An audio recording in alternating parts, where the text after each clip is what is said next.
So let's get into some DACT. How did the F5 fare against, you mentioned the Hornet there. I don't know if you went up against the F-15, F-16, anything like that. I flew when I was flying the F-5, some of the aircraft. I went against F-18s pretty much every day. Harriers, at times as well. Being out of Yuma was a Harrier base, and the Harriers were carrying radar and radar Yeah. missile then. So we did stuff with them. On detachment, we did an attachment with the OCU for the F-22 Oh, and wow. supported them. Yeah, supported them one time. So there was not one airplane that should lose to an F-5 that America flies. Maybe a Harrier, you get in a DACT with a Harrier, yeah, but that's not what it's made for, right? Mm-hmm. It's just kind of a bonus to be able to shoot.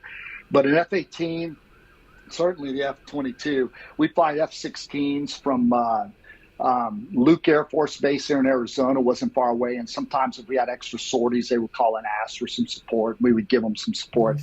But yeah, we would generally lose if everything was going well. If they kept the radar lock on us and understood how to essay where we were, we would come to the merge. And, if it was BVR, obviously they would shoot us before we got to the merge. But if they saw us come to the merge and started maneuvering with us, then they should beat us. But you'd be surprised how many times that doesn't go well for them. And it's generally when they lose sight. They lose sight of you in F-5, and it's pretty much over for you, because the F-5 is a very small airplane, and it has small lines and edges. So when you're sideways to it or nose on looking at it, it's hard to even see. And we have some very exotic paint schemes you've probably seen before. Oh, yeah, they're lovely, aren't they? Yeah, and the bluish colored ones were impossible to see in the air, if you're looking into a blue sky. So if you lost radar lock on it and we got to the merge with you, then we would generally beat you.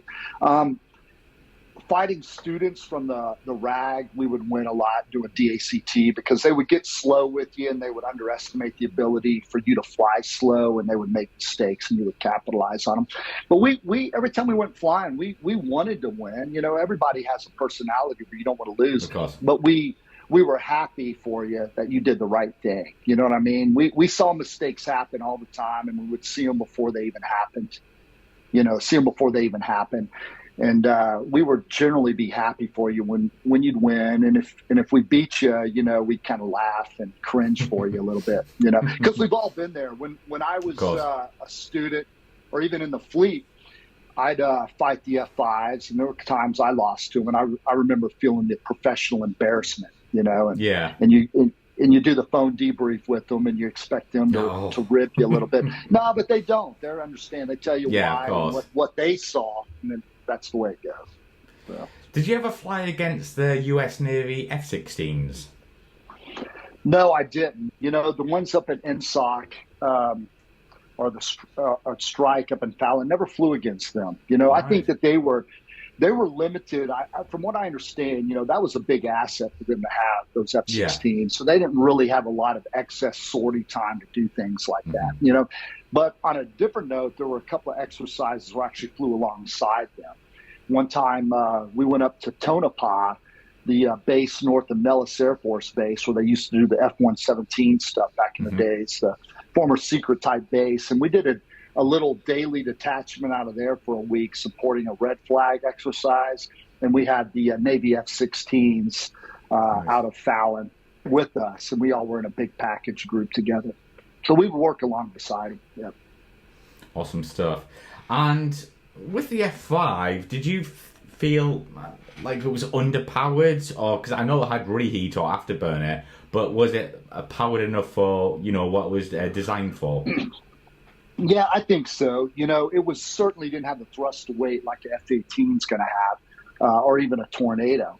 But it was fine. I mean, you like the burners on them. It goes pretty good, but it bleeds energy really fast. And I don't know, you could put a big enough engine in it to overcome that, because the wings are so small on it, and so that's why it's bleeding. It doesn't have a lot of grip on the air out there. And when it does, it's just kind of energy's going off, doing everything it can to turn the airplane. So yeah, it would be underpowered, but it was fine. You accept that. You're going to fly a F-5, a vintage type airplane. It's just the way it's going to be. But yeah, you do miss that thrust to weight for sure. Absolutely. And we might have talked about this off camera when me and Nugs originally met, but what was it like coming from the F3 onto an F5 Squadron, commanding it? Were people interested about the jet, or were they just like, yeah, whatever, you've flown that? No, they were absolutely, they were interested. Anybody that it's like I said before, it's a little bit of a novelty to have flown with the Royal Air Force, and everybody wanted to know about the airplane. Surprisingly, you're probably not going to like it like this, but a lot of Americans didn't even know what an F3 was. They know what a tornado is. Yeah, the tornado. Yeah, I flew the Tornado. Oh, well, all you guys did was bomb and low levels. I'm like, no, I didn't even fly that one. It was all air to air, and it was I did a lot of low level, but it wasn't like the GR4, made for stuff like that. That wasn't our mission. Yeah. And they were fascinated by that, and they'd like to hear stories about it. Everybody asks the same questions we talk about, like, how was the training there? What do they do, and what are they like? And what's it like in the squadron every day? Or what are the people like? What are the pilots like? How do they treat you? And stuff like that. They'd love to hear stuff about that. But, in my F-5 squadron, I had two of my pilots. One had been an exchange tour with our Air Force flying F-16s. And I had another Marine under my command, one of my department head, who flew the F-15 with the Air Force. So, they're sprinkled around in there. But I was the only guy that did the foreign exchange, flying something different like that, And, talking about the F-3, I talked about my maintenance in the F-5, being all civilian and former or retiree guys that had been doing this maintenance forever. I never mentioned before about the maintenance of the F-3. We talked about the flying characteristics and stuff like that.